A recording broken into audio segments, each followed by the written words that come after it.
आगे का पॉइंट है, शिव बाबा पर संपूर्ण विश्वास हो।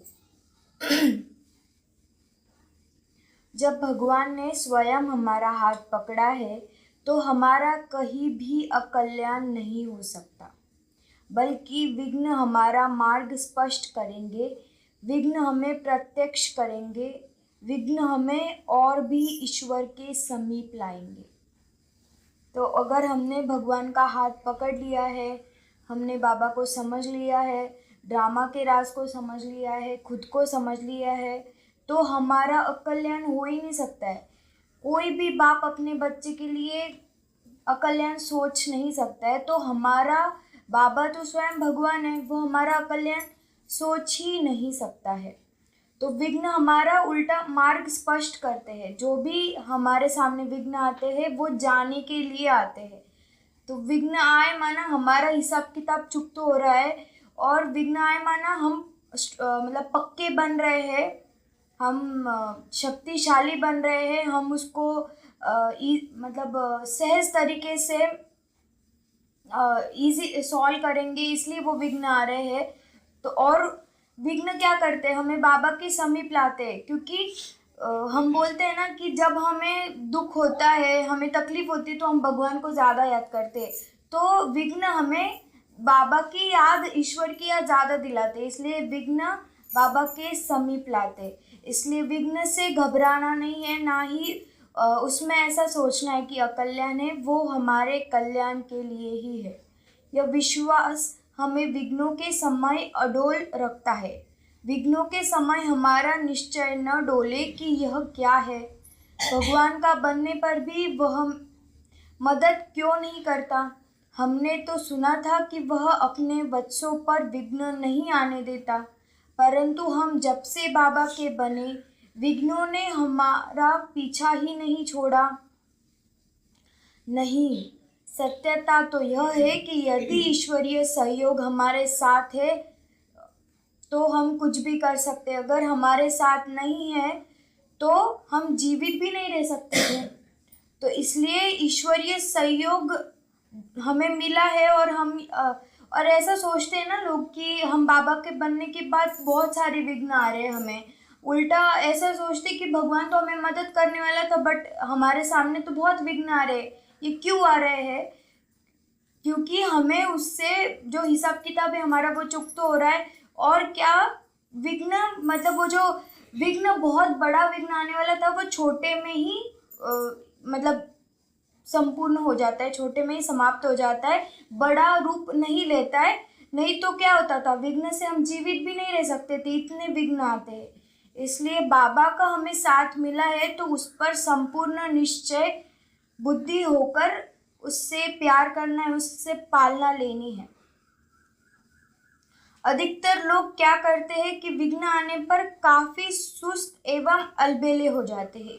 विघ्नों के साथ साथ माया भी उन्हें सुस्त बनाने में काफी सफल होती है, और वे अमृत वेले का योग व क्लास छोड़ देते हैं और कहते हैं, बहन जी क्या करें, विघ्नों ने हमें आ घेरा है। जैसे कि ज्ञान योग का त्याग ही मानो उन्हें विघ्न मुक्त बनाएगा।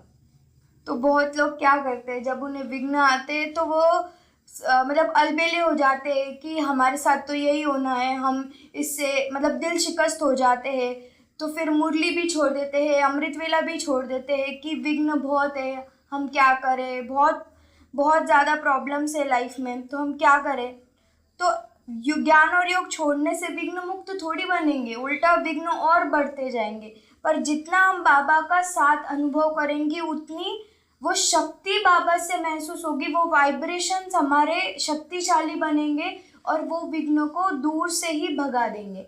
इसलिए बाबा का साथ हर विघ्न में हमें वो अचल अडल बनाता है, निश्चय बुद्धि बनाता है कि जो हो रहा है कल्याण हो रहा है। और अभी हमें वो कल्याण नहीं दिखता है, बट आगे जाके समझ आता है कि जो हुआ वो अच्छे के लिए हुआ, इसमें मेरा कल्याण ही था। हमें ये ईश्वरीय महावाक्य कभी नहीं भूलने चाहिए कि बाप विघ्नों के समय भी बच्चों को समाधान टच करते हैं, परंतु बुद्धि की लाइन स्पष्ट न होने के कारण बच्चे बाप के इशारे को कैच नहीं कर पाते। इसलिए फिर अगले दिन भी अमृत वेले बाप बच्चों को समस्या का समाधान टच करते हैं। परंतु यदि बच्चे अमृत वेले योग युक्त ही न हो तो बाबा क्या करें? तो ये हमें भूलना नहीं चाहिए कि अगर विघ्न आए हैं तो बाबा हमें विघ्नों में देख ही नहीं सकता है। तो बाबा हमें टचिंग देता है, समाधान देता है, पर हमारा उससे कनेक्शन ही नहीं है, बुद्धि की लाइन क्लियर है ही नहीं, हमने वो तार जोड़ी ही नहीं है बाबा से, तो बाबा टचिंग कहाँ से देगा? और दे भी रहा है तो वो हम तक पहुँचती नहीं है। और दूसरी बात, हम अमृत वेले सोचते हैं कि बाबा अमृत वेले करेगा, पर अमृत वेला हमारा यथार्थ है क्या या नींद में है? तो अगर हम नींद में हैं और सोच रहे हैं कि बाबा ने कुछ टचिंग नहीं दी, तो हमें चेक करना है कि कुछ तो मिक्सचर हम में ही है, कुछ तो कमी हम में ही है, इसलिए हमें वो टचिंग नहीं मिल रही है। नहीं तो भगवान हमें ऐसा विघ्नों में अकेला छोड़ ही नहीं सकता है। मनुष्य तो भी विघ्नों में हमें अकेला छोड़ देते हैं, पर भगवान हमें छोड़ ही नहीं सकता है। इस प्रकार हम देख सकते हैं कि शिव बाबा अपने बच्चों की कितनी मदद करते हैं। उनके महावाक्य है, बाप 1000 भुजाओं सहित सदा ही बच्चों की मदद के लिए तैयार है, परंतु बच्चे बाप की मदद लेना तो सीखे। तो ये महावाक्य हमें हमेशा बुद्धि में वो चलता रहना चाहिए। बाबा 1000 भुजाओं से हमारी मदद करने के लिए तैयार है, बस हमें उसको सौंप देना है खुद को कि बाबा आप जो कर रहे हो, मतलब जो मेरे लिए सही है वो ही होगा, और आप मेरी मदद कर रहे हो, मेरे साथ हो, सर्वशक्तिवान मेरे साथ है, तो मुझे चिंता की क्या बात है। तो पर वो मदद हमें क्यों नहीं मिलती है? क्योंकि हमने वो यथार्थ कनेक्शन बाबा से जोड़ा ही नहीं है। खुद को शरीर देखने लग गए, शरीर भान में है, लोगों के संस्कार देखने लग गए, ये ऐसे, इनका स्वभाव ऐसा, इनका ये, इनका वो। पर आत्मा के रूप में अगर हम किसी को भी देखेंगे तो हमें वो विघ्न ही नहीं लगेंगे, और बाबा की मदद हमें मिलती जाएगी, क्योंकि हम आत्मिक भान में हैं। तो इसलिए हमें चेक करना है और बार बार खुद को याद दिलाना है कि मेरे साथ 1000 भुजाओं वाला भगवान खड़ा है। समस्याओं के समय हम सुस्त व अलबेले होकर ज्ञान योग का त्याग न करें, नहीं तो यह हमारी सबसे बड़ी नासमझी होगी। तो अगर समस्या आई तो हमें डबल स्पीड से पुरुषार्थ करना है ताकि वो विघ्न भाग जाए, ना कि हमें अलबेला बन जाना है, सुस्त बन जाना है, मुरली छोड़ देना है, अमृत वेला छोड़ देना है, या बाबा को याद करना ही छोड़ देना है। ये अगर करेंगे तो इससे बड़ा नासमझ कोई नहीं होगा, क्योंकि हमें अगर समझ मिली है, हमें भगवान का साथ मिला है, फिर भी हम भगवान का साथ नहीं ले रहे हैं, तो इससे बड़ा दुर्भाग्य नहीं है। तो इसलिए अगर हमें बाबा मिला है और बाबा मदद करने के लिए तैयार है, बाबा बिल्कुल हर सेकंड हमारी हमें देखते रहता है। तो अगर हमें दुखी देखेगा तो उसे कैसा अच्छा लगेगा? तो वो हर सेकंड तैयार है, बस हमें उसका हाथ पकड़ लेना है। विघ्नों के समय पूर्णतः विघ्नमय हो जाना ही विघ्नों से हार स्वीकार कर लेना है। तो अगर विघ्न आए और हम विघ्नमय हो गए कि हाँ ये क्या हो गया, क्यों हो गया, ये वो सब चीज़ों में हम फंस गए, तो हम विघ्नों से हार खा गए। तो इसलिए जो भी चीज़ें होती है उसको ड्रामा का जो राज बाबा ने बताया हुआ है उसको ध्यान में रखते हुए और बाबा पे निश्चय रखते हुए उससे हार नहीं खानी है। हम तो सर्वशक्तिवान के बच्चे हैं, तो हम किसी से हार कैसे सकते हैं? और वो भी विकारों से जो हमारे अंदर की माया है, या विघ्न क्यों आते हैं? क्योंकि हम खुद को शरीर भान में रखते हैं, शरीरों की चीज़ों को हम ज़्यादा प्रायोरिटी देते हैं, तो वो विघ्न हमें लगते हैं। पर अगर कोई शक्तिशाली है और उसके सामने कुछ भी चीज़ आए तो उसे वो विघ्न लगेगा ही नहीं, वो तो उसके सहज तरीके से पार कर लेगा। तो इसलिए हमें, अगर हम समझ रहे कि हमारे सामने विघ्न आए तो हम कमज़ोर है, हम हार खा गए ऐसा, तो इसलिए हमें खुद की चेकिंग करनी है, बार बार चेकिंग करनी है और खुद को चेंज करना है, क्योंकि बाबा हमें हमेशा हर्षित मुख देखना चाहता है। अतः हमें यह नशा रहे कि भगवान स्वयं हमारा है। जिनका संबंधी ही स्वयं सर्वशक्तिवान भगवान हो, उन्हें अन्य किसी की मदद लेने की क्या आवश्यकता है। अगर स्वयं सर्वशक्तिवान ही हमारा साथी है, हमारा मददगार है, तो हमें और किसी की क्या ज़रूरत है। वो एक ही भरपूर है हमारे लिए, मतलब हजारों के, मतलब उसकी कोई तुलना ही नहीं है किसी से। अगर वो हमें मिल गया है तो हमें किसी और की ज़रूरत ही नहीं है। अगला पॉइंट है, विघ्नों के समय विजयी बनने के लिए पुण्य कर्मों का बल जमा करें। विघ्नों का घेरा बन जाने पर इस चक्रव्यूह से निकलने के लिए अन्य बातों के साथ साथ हमारे पुण्य कर्मों का बल भी बहुत काम आता है। जिन्होंने जीवन में किसी को दुख न दिया हो, ईश्वरीय परिवार में स्नेह का आदान प्रदान किया हो, ईश्वरीय कार्य में सहयोग देकर पुण्य का बल बढ़ाया हो, तो उनके साथ रहने वाला अनेक महान आत्माओं का आशीर्वाद उन्हें विघ्न मुक्त होने में बड़ा योगदान देता है। इसलिए यदि हम स्वयं विघ्न मुक्त रहना चाहते हैं तो दूसरों के मार्ग में अपनी कटुवाणी, असहयोगी वृत्ति, दुर्व्यवहार व अन्य गलत तरीकों से विघ्नों की दीवारें खड़ी न करें। अन्यथा पवित्र आत्माओं के मन से निकले गए श्राप बनकर हमें विघ्नों में दबे रहने पर मजबूर कर देंगे। इसलिए पुण्य जमा करें। दूसरों के दिल को सुख देना ही पुण्य है। तो विघ्नों को पार करने का और एक बाबा ने तरीका क्या बताया कि हमारे अगर पुण्य कर्म होंगे, हमारे हर एक आत्मा के प्रति सुख की भावना होगी, प्यार की भावना होगी, सहयोग की भावना होगी, तो हम वो जो विघ्न आए हुए हैं उसमें हमें वो बल मिल जाएगा कि हमने हमेशा हर एक आत्मा के प्रति अच्छा ही सोचा है, शुभ ही सोचा है, तो वो हमें मदद करेगा। तो हमने देखा है कि जानकी दादी इतने आयु तक कैसे रहे। जानकी दादी हमेशा बोलते थे कि मुझे दुआएं ही चला रही है। क्यों इतने समय तक रहे? उनका योग भी इतना पावरफुल था और उन्होंने इतना योग किया हुआ है हर एक आत्मा के प्रति।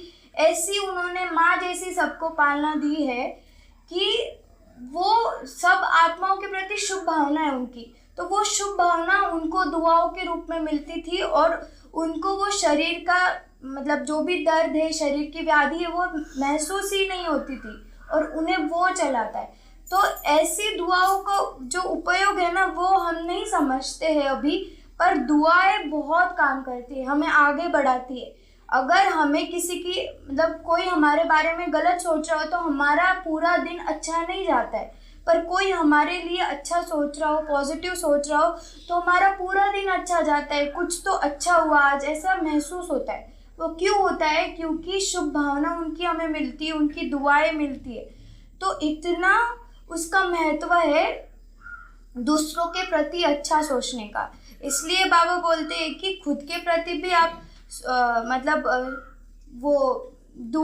खुद के प्रति भी आप वो दुआएं लो और दूसरों को भी दो। दूसरों के भी रास्ते में फूल ही बिछाओ, ना कि काटे, ना ही उन्हें कटु वचन बोलो, ना उन्हें असहयोग दो। ऐसा करोगे तो विघ्न के द्वार आप खोल रहे हो, विघ्न आपके सामने है। तो इसलिए हमें इस सब से बचना है, तो हमें पॉजिटिव रहना है हर एक आत्मा के प्रति और खुद के भी प्रति। विघ्न मुक्त होने के लिए ज्ञान युक्त रहे। त्रिकालदर्शी आत्माएं ये जानती है कि विघ्न और कुछ भी नहीं बल्कि एक कमजोर मन की रचना है। त्रिकालदर्शी आत्माएं ये जानती है कि विघ्न क्या है, कमजोर आत्मा के लक्षण है। क्योंकि जो शक्तिशाली आत्मा है उन्हें वो विघ्न महसूस ही नहीं होगा, उन्हें वो लगेगा ही नहीं कि ये विघ्न था। पर जो कमजोर आत्मा है, जो खुद को कम समझती है, खुद को हमेशा दूसरों से ऐसा समझती है कि मैं कुछ नहीं हूँ, मैं खुद को वो हाई स्टेज पर नहीं देखती है, तो ऑटोमेटिकली उन्हें हर चीज़ विघ्न ही लगते हैं कि मेरे साथ ये हो रहा है, मेरे साथ वो हो रहा है। तो इन सब चीज़ों का कारण क्या है? मन। जितना हमारा मन शक्तिशाली उतना हम विघ्नों से बच सकते हैं, या हमें विघ्न लगेंगे ही नहीं। और मन कमज़ोर तब होता है जब उसमें ज्ञान का बल नहीं होता। तो मन हमारा कमज़ोर कब होता है? जब हमें ज्ञान का बल ही नहीं है, ज्ञान की मतलब जो समझ होती है वो ही नहीं है कि क्यों हो रहा है, क्या हो रहा है। जबकि बाबा ने हमें ये समझ दी हुई है। दुनिया में ये समझ किसी को नहीं है, पर हमें ये अगर समझ है कि हर एक आत्मा का उसका पार्ट है, हम उसको चेंज कर ही नहीं सकते हैं, तो हमें ये पार्ट मिला हुआ है, हमें ये समझना है कि हमें हीरो पार्ट मिला हुआ है। हम अगर वो हीरो पार्ट समझकर निभाएंगे तो हमें वो मन हमारा कमज़ोर रहेगा ही नहीं, शक्तिशाली होगा, क्योंकि हमें पता है हमें हीरो पार्ट प्ले करना है। तो चाहे सामने 10 विघ्न आ जाए, हमें उससे क्या फ़र्क पड़ता है? हीरो तो कभी भी विघ्नों से जीतता है, तो हमें भी उससे जीतना है। ज्ञान युक्त अर्थात स्मृति स्वरूप होने का अभ्यास। ज्ञान युक्त अर्थात स्मृति स्वरूप होने का अभ्यास। तो ज्ञान युक्त माना क्या? स्मृति, कि मैं आत्मा हूँ, मैं ये जो भी दुनिया में आत्मा है, ये सारे मेरे आत्मा भाई है और सब अपना अपना पार्ट प्ले कर रहे हैं, सब मेरे बाप के बच्चे हैं और सब 7 गुणों से भरपूर है। जो भी अभी वो सामने मुझे दिखा रहे हैं, गुस्सा, नफरत या कटु वचन, ये उनके संस्कारों के कारण है। शायद पिछले जन्म में मैंने ये किया होगा, इसलिए मुझे मिल रहा है।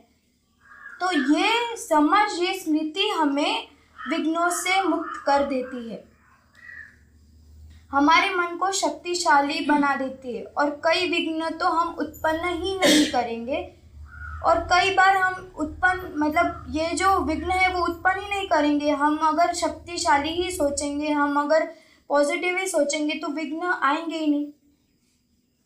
तो क्या हम ही विघ्नों का आह्वान करते हैं?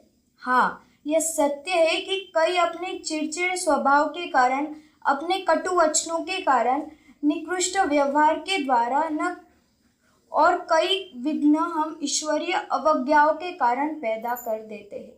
तो हम विघ्न कैसे पैदा करते हैं? खुद के ही चिड़चिड़े स्वभाव के कारण, खुद के ही व्यवहार के कारण हम विघ्न क्रिएट करते हैं। या हम अगर बाबा को जानकर बाबा के ये इस यज्ञ की अवज्ञा करते हैं, बाबा की किसी श्रीमत की अवज्ञा करते हैं, तो वो हमारे सामने विघ्न के रूप में आता है। माना विघ्न माना क्या? कि हमें वो शक्ति महसूस नहीं होती है। ज्ञान द्वारा हम यह भी जानते हैं कि कई विघ्नों के बीज हमने स्वयं ही भिन्न भिन्न जन्मों में बोए हैं। उदाहरणार्थ, यदि कोई बार बार हमें परेशान कर रहा है तो अवश्य ही किसी जन्म में हमने उसे परेशान किया होगा। यदि कोई बिना कारण ही हमारे आगे विघ्न डाल रहा है तो हमने तन से अनेक विकर्म किए होंगे। यदि हमारी आंखें रोगग्रस्त है तो हमारी दृष्टि काफ़ी बुरी रही होगी। तो ये जो भी हमारे सामने विघ्न है वो क्यों है? क्योंकि हमारे पिछले जन्मों के जो भी हिसाब किताब है उसके कारण ही हमारे सामने ये विघ्न आते। तो एक ज्ञानी स्वयं को ही विघ्न का कारण जान सदा धैर्यचित रहकर विघ्नों को सहज ही पार कर लेता है। जो ज्ञानी होता है, जो समझदार होता है, जिसे ज्ञान ड्रामा की समझ है, जिसे मतलब खुद की पहचान है, वो इस विघ्न से डरेगा नहीं, अचल अडोल रहकर ये विघ्नों को पार कर लेगा। वह इस चिंता में नहीं जलता है कि विघ्न क्यों आ रहे हैं, वह सभी विघ्नों का स्वागत करता है। वह अनुभव करता है कि विघ्न उसे आगे बढ़ाने में मुख्य भूमिका निभा रहे हैं। तो जो हम ज्ञानी तो आत्मा है, तो हम हमेशा क्या सोचे कि जो भी विघ्न आ रहे हैं वो हमें आगे बढ़ाने के लिए आ रहे हैं। जैसे स्कूल में भी पेपर होता है, तब हम अगली क्लास में जाते, तो हमारे सामने कोई पेपर ही नहीं आएगा, कोई विघ्न ही नहीं आएगा, तो हम कैसे समझेंगे कि हम अगले क्लास में जा सकते हैं या नहीं। इसलिए जो भी विघ्न आ रहे, जो भी पेपर आ रहे, वो हमें आगे बढ़ाने में मुख्य भूमिका निभा रहे हैं। उसे याद रहता है कि मैं भी अच्छा, मेरा शिव बाप भी अच्छा, व विश्व ड्रामा भी कल्याणकारी है। तो जो ज्ञानी तो आत्मा है उसे हमेशा क्या याद रहता है? मैं अच्छा हूँ, मैं सुख स्वरूप हूँ, मैं प्यार का सागर का बच्चा हूँ, मेरा बाप भी अच्छा है, मेरा बाप कल्याणकारी है और ये ड्रामा भी कल्याणकारी है। अगर ये चीज़ें याद रहेगी तो विघ्नों को काटने की कैंची हमें मिल जाएगी। यही काटने की कैंची है। विघ्नों को काटने की कैंची क्या है? 3 बातें। मैं अच्छा, मेरा बाप अच्छा और ये विश्व ड्रामा कल्याणकारी। यह जानता है कि यदि कहीं अकल्याण दिखाई भी दे रहा है तो उसके पीछे अवश्य ही कल्याण छिपा है। विघ्न आने पर बुद्धि से ज्ञान भूल न जाए। विघ्न आने पर बुद्धि से ज्ञान भूल न जाए। ज्ञान की गुह्य बातों का नशा हमें विघ्नों के विस्तार में जाने से रोकेगा। तो अगर ज्ञान हमारी बुद्धि में होगा तो जो भी विघ्न आए हम उसके विस्तार में नहीं जाएंगे। आया है विघ्न, हम उसको पार कर लेंगे और बाबा के याद में उसे पार कर लेंगे और उसके विस्तार में न जाते हुए वो हमारे सामने जैसे हम फूंक मार रहे हो विघ्न चला गया, ऐसा हो जाएगा। क्योंकि जब हम किसी बात के विस्तार में जाते तो विघ्नों का भी विस्तार हो जाता है। इसलिए किसी भी बात में हमें विस्तार में नहीं जाना है, उसको समेट लेना है, समझ लेना है और उसको पार कर लेना है। विघ्न चींटी समान है। हमें ये स्मृति रहे कि वर्तमान के विघ्न तो हमारे लिए चींटी समान है, असली विघ्न तो आगे आएंगे। तो हमें बाबा ने आदि मध्य अंत का ज्ञान दिया है। हमें पता है कि ये जो सामने हमारे आए हुए हैं, ये वर्तमान के जो भी विघ्न हैं, शरीर के विघ्न है या कोई भी वस्तु, व्यक्ति, वैभव, कोई से भी हमें विघ्न आया है तो वो कुछ भी विघ्न नहीं है। पर जो असली विघ्न आने वाला है वो विनाश काल के टाइम आने वाला है। विनाश काल में हमें पग पग पर अनेक अकल्पनीय विघ्नों से गुजरना होगा और जिन्होंने सच्चे दिल से ईश्वरीय कार्य में सहयोग दिया है उन्हें विनाश काल में ईश्वरीय सहयोग प्राप्त होगा। तो विनाश काल में हमें वो विघ्न सामने आने वाला है जो असली विघ्न है। तो ये छोटे छोटे विघ्नों से हमें घबराना नहीं है, उल्टा ये विघ्नों से हमें शक्ति जमा कर लेनी है ताकि बड़ा विघ्न आए तो हम उसे सहज तरीके से पार कर ले। जैसे अभी वेनेजुएला में भूकंप आया, 2 बड़े बड़े भूकंप आए, पर बाबा का जो सेंटर था उससे कुछ भी नहीं हुआ और वहाँ के जो बच्चे सारे योग में बैठ गए, सबको वाइब्रेशंस दे रहे थे। तो अगर बाबा का साथ है, बाबा का सहयोग है, बाबा की शक्तियाँ है तो हमें विघ्न में भी बाबा मदद करेगा और वो विघ्न को हमारे पास आने नहीं देगा।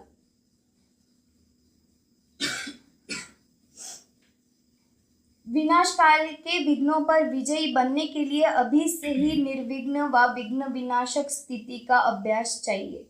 तो हमें अंत काल में विनाश काल में अगर विघ्नों से विजय प्राप्त करना है तो अभी हमें क्या अवस्था बनानी होगी? निर्विघ्न अवस्था बनानी होगी। विघ्न विनाशक अगर अवस्था हम बनाएंगे तभी हम उस टाइम पे हलचल में नहीं आएंगे और अचल अडोल रहेंगे। तो इसलिए बाबा बोलते हैं ना कि अगर बहुत काल का अभ्यास अगर आपका होगा तभी वो आपको लास्ट समय में मदद करेगा।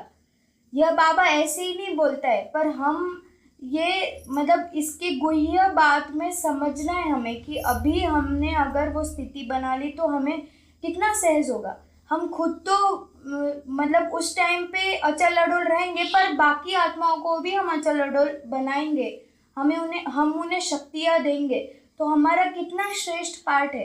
पर अगर अभी हम हलचल में आ गए तो आगे भी हलचल में ही आएंगे और आगे हम हलचल में आएंगे तो हमें छोटी सी चीज़ भी पहाड़ जैसी लगेगी।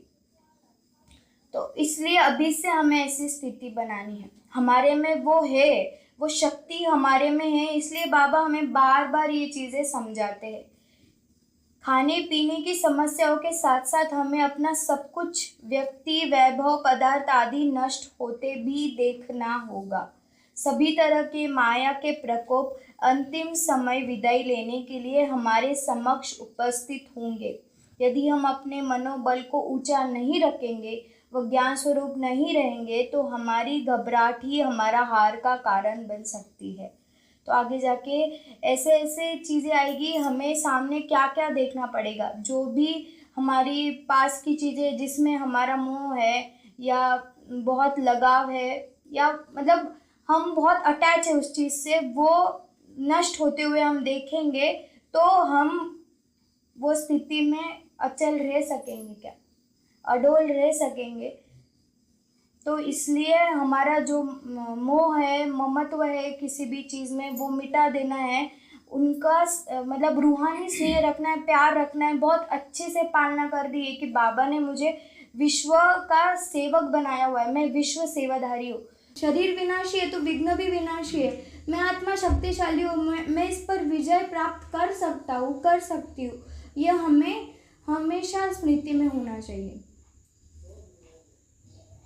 मैंने देखा विघ्नों का रचयिता मनुष्य स्वयं ही है।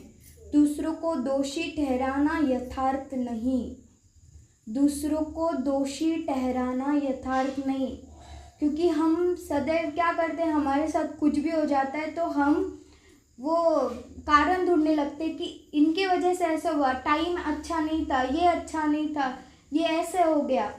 पर कोई भी विघ्न का कारण हम स्वयं है, ये हमें जानना है और उस पर खुद पर काम करना है।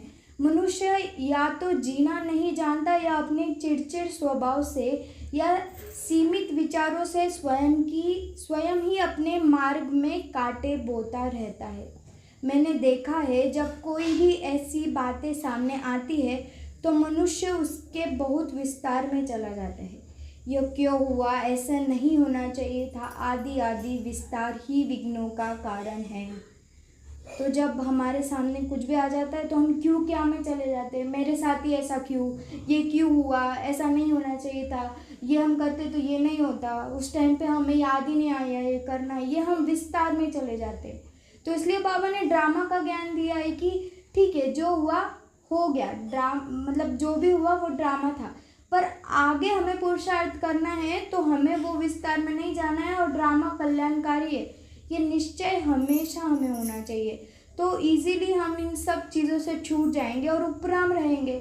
हम वो मतलब जो ड्रामा चल रहा है उसको साक्षी होकर देखते रहेंगे, पर अगर हम उसमें इन्वॉल्व हो जाएंगे तो हमें लगेगा ये हमारा ही है। पर हम अगर साक्षी होकर देखते रहेंगे तो हमें वो मतलब कुछ भी नहीं लगेगा, बस साक्षी होकर हम देख रहे हैं। जैसे हम ड्रामा देखते हैं, जैसे हम कोई पिक्चर देखते हैं, वैसे हम देखेंगे। विस्तार में जाने से आत्मा की शक्ति क्षीण हो जाती है और उसमें सामना करने का बल नहीं रहता है।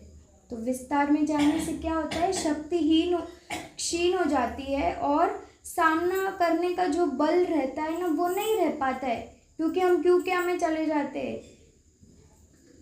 फल स्वरूप छोटा सा विघ्न भी पहाड़ महसूस होने लगता है। तो ये क्यों होता है, हमारी ही कारण होता है, ये हमें समझना है। और वो जो पहाड़ हम बना लेते हैं उसको राई से रुई बना लेना है और वो मतलब फूंक मार के उड़ा देना है। इसलिए समस्याओं के विस्तार की स्थापना पर ज्ञान की गहराइयों में जाओ तो ज्ञान बल से विघ्न स्वतः ही समाप्त हो जाएंगे। तो इसलिए क्या करना है, विस्तार में नहीं जाना है पर ज्ञान की गहराइयों में जाना है। इसलिए बाबा ने जो ड्रामा मतलब जो मुरली का मनन चिंतन बोला है, वो क्यों बोला है, क्योंकि मनन चिंतन करने से हम ये जो भी हमारे सामने विस्तार में जो चीज़ें हमारे सामने आ जाती है, हम विघ्नों को या समस्याओं को विस्तार में ले जाते, उसमें हम नहीं जाएंगे और ज्ञान की गहराइयों में उस टाइम पे हम जाएंगे तो हमें वो सब चीज़ें ईजी हो जाएगी और सब चीज़ें स्वतः ही समाप्त हो जाएगी।